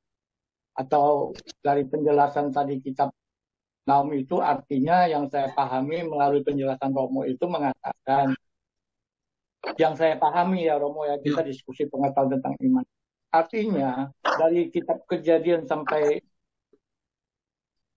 perjalanan lahirnya Yesus Kristus nanti inkarnasi, artinya itu kan sejarah Romo. Dalam arti sejarah berarti dicatat. Nah, sejarah Perjanjian Lama itu adalah sejarah kisah perjalanan iman bangsa Yahudi. Nah, lalu untuk ke kita saat ini, iman kekatolikan kita pahami dalam inkarnasi Yesus Kristus. Artinya inkarnasi Yesus Kristus itu merubah sejarah perjalanan iman bangsa Yahudi. Nah, untuk kita ini, kita kan bukan orang Yahudi Romo ya, tapi kita orang orang Katolik, orang Kristen. Artinya yang tadi Romo katakan, ajaran kita ini kan sudah ajaran Injili ya Romo ya.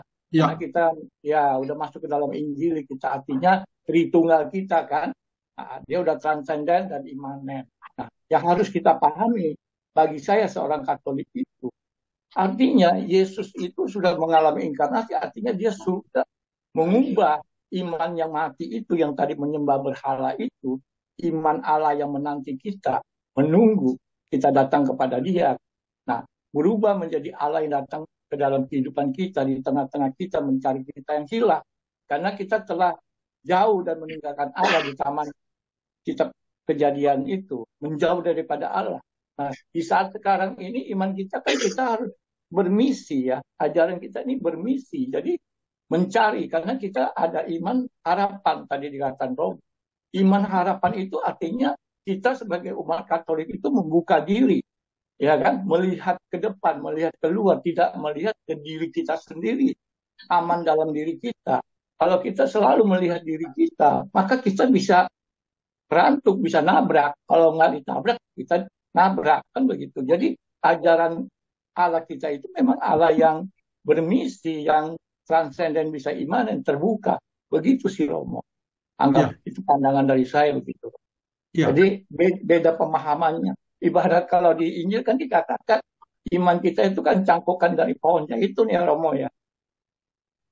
Cangkukan dari mana?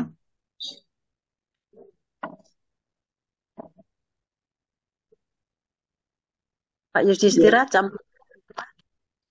Iya, maksudnya kalau kita baca di dalam kitab suci, yang kita baca ini kan akarnya, tapi bukan kitab suci kita sendiri yang katanya evangelium itu. sabda yang hidup. Begitu Romo. Jadi yang kita baca ini, kitab suci yang kita baca ini kan perjanjian lama, perjanjian baru. Jadi hukum Taurat 5 itu dilihat secara baru. Iya, Begitu. iya. Kalau kita pahami baik-baik apa yang Ya, diajarkan oleh baik Habakuk maupun Nahum, ya, saya tidak mau keluar dari konteks, ya. Tapi kalau kita kembali ke laptop, ajaran dari Habakuk sedikit tadi tentang percaya teguh pada Allah, ya, kemudian sosok Allah yang digambarkan oleh Nahum dalam kitabnya yang hanya 3 bab itu, memang akhirnya sampai pada eh, apa yang diringkas oleh Yohanes dalam tulisannya, ya, eh, Allah adalah kasih, God is love, ya, itu. Jadi eh, dari misalnya dari Nahum ada lima poin tentang sosok Allah, atau tadi saya katakan wajah Allah yang digambarkan oleh Nahum dalam dalam kitabnya yang hanya 3 bab itu, ya. Kalau secara singkat mau dikatakan, lalu Allah macam apa yang kita imani? Bagi saya Allah adalah kasih itu, ya, karena dalam segala-galanya itu kasih menjadi segala-galanya. Itu juga yang dikatakan oleh Santo Paulus, ya. Jadi God is love, ya, Dio e amore, atau Allah adalah kasih. 1 Yohanes bab 4 ayat 8 dan ya, 16. ya. Terima kasih Romo Ya, atas waktunya dialognya. Terima kasih Ibu. Selamat Terima kasih malam. Pak. Selamat malam. Ya, Pastor, ada satu lagi dari chat dari Ibu Esther Fitri menanyakan, tanya Nahum 1:3 soal kan kenapa Tuhan sekali-kali membebaskan orang yang bersalah. Maksudnya bagaimana Romo? Terima kasih. saya lihat dulu. Mau bertanya, Nahum 1:3 soal hukum itu apa maksudnya? Dan Dari Gigi. Gigi. Udah tadi. mungkin tanya secara langsung biar ekspresinya lebih jelas. Ibu,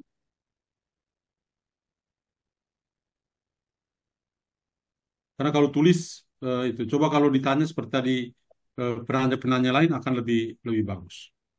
Esther mungkin bisa bertanya secara langsung, Ibu Iya, Esther. Iya, maksudnya apa? malam Romo, maaf. Ya, Ya, di Nahum 1 ayat 3 itu loh, Mo. Itu maksudnya kok Tuhan itu kan panjang sabar ya dan ya, besar kuasanya. Terus kan di situ dikatakan, tetapi sekali-kali ia tidak membebaskan orang bersalah dari hukuman. Itu maksudnya hukuman apa ya, Romo? Maksudnya hukuman di itu dunia ini hukuman atau yang dimaksudkan adalah dosa-dosa yang dilakukan oleh orang tersebut. Ya, jadi ya hukumannya itu maksudnya selama orang itu hidup di dunia atau nanti kalau setelah meninggal hukumannya di sana ya, Mo? kalau yang dikatakan oleh Nahum di sini adalah ke konteks kekinian. Jadi pada saat orang itu masih hidup, dia pasti berbuat dosa. Mm-mm. Maka dengan suara Nabi itu mau supaya mengeluarkan dia dari dosa itu. Paling kurang nanti kita tidak pikirkan lagi bahwa dia akan ada hukuman selanjutnya, tidak. Tapi bahwa dia selagi di dunia ini dia sudah berubah menjadi lebih baik, berubah menjadi ya orang baru lah, ya, seperti itu. Nah, jadi itu yang mau di apa ditekankan oleh Nahum dalam bab 1 ayat berapa tadi? Ayat 3, ya. Ayat 3 itu berarti Ya. mereka itu tahu nggak sih Romo kalau itu mereka berdosa itu hukuman itu dari Tuhan atau mereka nggak merasa bahwa itu sebagai sesuatu hukuman dan Nah, kalau ada 2 hal di sini. Yang pertama adalah ada orang yang memang menyadari bahwa apa yang dilakukan itu atau apa yang diucapkan itu adalah dosa. Maka dia akan berusaha untuk keluar dari dosa itu. Yang kedua, ada orang yang terbiasa dengan kebiasaan entah perbuatan atau perkataan itu, sehingga dia berpikir ini kan enggak dosa, ini mah biasa aja. Aku udah biasa kok seperti ini. maka dia akan tetap tinggal dalam kebiasaan-kebiasaan yang sebetulnya adalah kebiasaan dosa sebenarnya. Dan yang ketiga adalah orang yang betul-betul menutup dirinya. Nah, kalau orang yang kedua itu masih bisa diluruskan, dalam arti bahwa ketika dia diingatkan terus, iya, kamu punya kebiasaan itu nggak bagus loh. Kebiasaan kamu itu dosa dan itu tidak elok, bla bla bla. Seperti itu. Orang itu batu yang keras sekalipun kalau kena air lama-kelamaan batu itu juga terkikis. Demikian juga orang meskipun keras kepala, ketika diingatkan terus, hatinya juga bisa berubah menjadi lembut. Itu. Tapi yang ketiga ini, ketika orang itu benar-benar menutup dirinya dan tidak mau tahu, wah, ini benar-benar orang itu eh, tidak akan, itu layak untuk dipakai kata hukum tadi dalam ayat yang ketiga itu.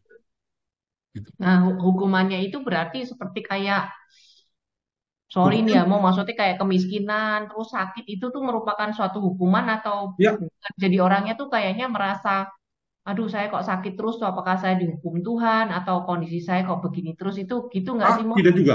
Oh, enggak Tidak ya? juga. Tidak juga. Itu kadang-kadang orang mengadili dirinya sendiri dan mengatakan ini hukuman dari Tuhan. Tuhan tidak pernah Oh, kasih hukuman sebenarnya ya. Kalau kita lihat dari segi iman ya. Ya. Hanya baik. orang-orang yang menutup dirinya, yang tetap mau tinggal dalam dosa, mereka memang layak untuk mendapat ganjaran atau hukuman dari Tuhan. Maka Tuhan Yesus sendiri mengatakan orang yang dosa melawan Roh Kudus itu tidak bisa diampuni. Kalau dosa melawan Bapa dan Putra masih bisa diampuni, bayangin. Lawan Bapa dan Putra, Allah Bapa dan Yesus Kristus bisa diampuni, tapi lawan Roh Kudus tidak bisa diampuni. Kenapa? Karena Roh Kudus itulah yang membangkitkan Yesus Kristus. Kalau saja Roh itu juga tidak ditaati, orang itu betul-betul tidak menghendaki keselamatan untuk dirinya. Itu. Oke, mau kira-kira nggak tahu hukumannya kayak apa ya, mau bayangannya contohnya gitu. Jadi ngeri Eh, juga sih. Kadang-kadang kita mungkin nggak sadar kita, yang kayak Romo bilang tadi, nggak sadar kalau kita dosa, tapi terus terjadi hal-hal begitu. Kita juga tadi Romo bilang tidak mengadili diri sendiri. iya, Jadi itu kadang-kadang hukuman, mungkin pengalaman-pengalaman kita eh, cacat celak yang kita alami misalnya, saya omong sesuatu hal yang simpel aja ya. Ketika kita dapat luka atau ketika kita mendapat sesuatu yang kita alami berhubungan dengan fisik kita atau berhubungan dengan perasaan kita, itu mungkin bisa dikatakan sebagai pengalaman penderitaan yang bersifat sementara itu. Ya. Apakah itu nanti selama-lamanya? Saya yakin itu tidak, karena Tuhan kita itu adalah kasih. Itu menurut saya. oke, jadi hukumannya kayak peringatan gitu ya, Mo ya. Ya, supaya Oke. orang tetap berubah. Sama Mhm. seperti nabi-nabi juga yang memperingati supaya bangsa-bangsa Asyria itu bisa berubah. Iya, oke, iya. Makasih ya, Mo. Ya,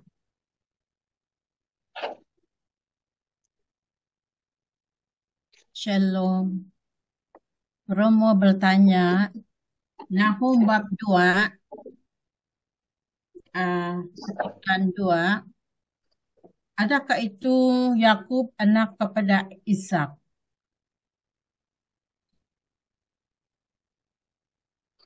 sungguh, no, sungguh, apa itu pertanyaannya? Tuhan memuliakan kebanggaan Yakub. Adakah itu Yakub anak kepada Ishak, cucu kepada Abraham? Iya, Yakub itu, Yakub itu ya, eh, yang memang kalau kita lihat sejarah panjangnya, Yakub itu yang ketika bergumul dengan Tuhan dan dia akhirnya menang dan namanya itu berubah menjadi Israel.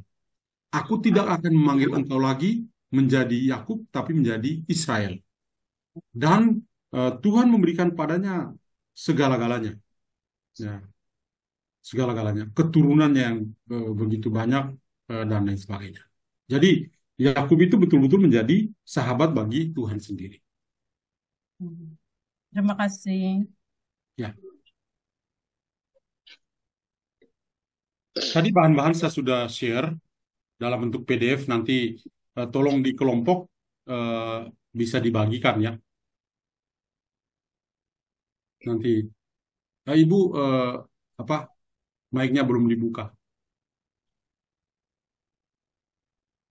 Oh iya, baik. Terima kasih, Pastor. Jadi bahan-bahan sudah di-share, ada beberapa itu, eh, nanti apa, bisa dibagikan. Kalau ada yang mau berdialog, bisa lewat WA. Nomor WA saya ada di panitia, nanti tinggal dicatat. Dengan senang hati akan menjawab, atau bisa melalui email, seperti itu. Sangat terbuka ya, Pastor. Ya, Masih ada yang mau bertanya lagi?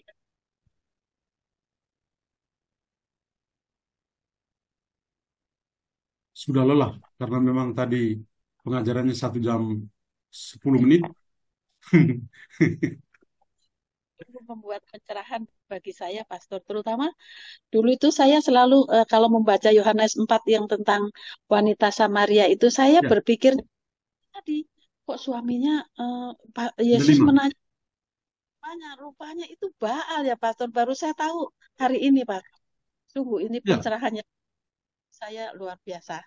jadi Baal itu tadi saya katakan artinya suami, arti yang lain adalah dewa-dewi.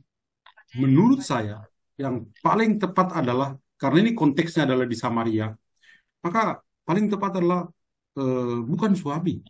Kadang-kadang kita bisa jatuh dalam dalam anggapan perempuan itu perempuan yang tidak bagus, tidak baik. Sebenarnya enggak. Perempuan itu punya banyak dewa yang dia sembah. Maka dari itu, kalau kita baca dalam Yohanes bab 4 itu, Yesus pada akhirnya mengatakan, ingat baik-baik. Pada suatu saat, orang akan menyembah Allah bukan lagi di Gunung Garisim dan Gunung Ebal yang ada di Samaria itu. Bukan lagi di Yerusalem. Tapi orang akan menyembah Allah dalam roh dan kebenaran. Gitu. Dia tidak ngomong tentang suamimu. Ya. Suamimu ada 5 ya? Bukan. Baal itu artinya dewa-dewi, ada 5 penyembah berhala. Kalau kita baca kitab Hosea, Hosea juga menarik ya. Hosea saja ketika dia kesel sama istrinya, karena istrinya juga menyembah berhala di Gunung Karisim dan Gunung Ebal, dia tidak segan-segan untuk omong istrinya, kamu itu pelacur. Pelacur bukan berarti istrinya nggak beres, enggak. Tapi karena istrinya itu menyembah berhala. Orang yang menyembah berhala berarti tidak setia pada Yahweh, pada Allah yang benar.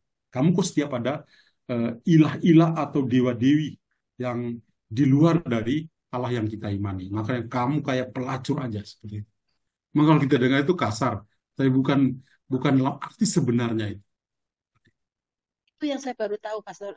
Selama ini kan pemahaman saya terutama itu betul-betul itu dia seorang pelacur yang Nabi Enggak, Hosea itu. enggak. Dia bukan perempuan yang tidak beres. Yesus itu bersama dengan dia, dan Yesus justru meluruskan dia. Kalau kita baca Yohanes di bagian ayat yang terakhir kan, Yesus ketika bilang, aku mau pergi, mereka berusaha untuk menahan dia. Ya. Padahal sebetulnya seorang laki-laki dari Yehuda itu nggak bisa dekat-dekat sama seorang wanita dari kerajaan utara, dari Samaria itu. Ya, ya. Baik, Pastor. Ini luar biasa malam ini pencerahan dan penjelasan Pastor sangat membuka wawasan kita. Baik, Bapak Ibu, kalau masih tidak ada lagi pertanyaan, kita akan akhiri pertemuan malam ini. Untuk minggu depan hari Rabu, Bu Rosita ada pengumuman?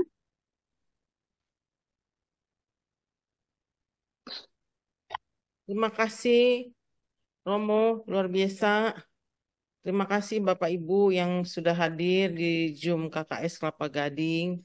Seperti biasa kita selalu ada Zoom setiap Rabu malam waktu yang sama. Minggu depan kita jumpa kembali ya Bapak Ibu ya. Terima kasih. Kembali lagi, terima kasih Pastor dan Bapak Ya. Ibu semua ikut Zoom Kerasulan Kitab Suci Kelapa Gading. Juga dari Bapak Ibu yang dari luar Indonesia, dari Sabah, Kinabalu, dari Paroki Tomang, ada dari MKK, dan yang lain-lain yang tidak saya sebutkan satu persatu. Mari kita tutup pertemuan ini dengan doa kepada Tuhan. Dalam nama Bapa dan Putra dan Roh Kudus, amin. Allah yang Maha Rahim, tiada henti-hentinya kami bersyukur rahmat dan penyertaan-Mu sepanjang hidup kami. Teristimewa malam hari ini kami semakin diteguhkan betapa besar kami dan memampukan kami menjadi pelaku firman-Mu untuk selalu berbagi kepada mereka-mereka yang kecil, yang lemah, yang miskin, dan yang berkebutuhan khusus. Akhirnya kami juga boleh bersyukur dan berterima kasih atas kehadiran Bapa Suci di bumi Indonesia. Semoga semakin memperkuat iman kami dalam persaudaraan dan berbela rasa. Sebelum mengakhiri pertemuan ini ya Bapak, kami mohon berkat-Mu lewat Pastor John Laba. Tuhan bersamamu dan bersamamu. Bersama Romo. Semoga Allah yang Maha Kuasa memberkati kita semua dalam nama Bapa dan Putra dan Roh Kudus. Amin. Amin. Kasih Romo. Oke, sama-sama. Terima kasih banyak. Terima kasih Romo. Terima kasih Romo John. Sama-sama. Terima kasih Bu Eti. Terima kasih Bu Rosita. Terima Terima kasih Bu malam Eti. semua.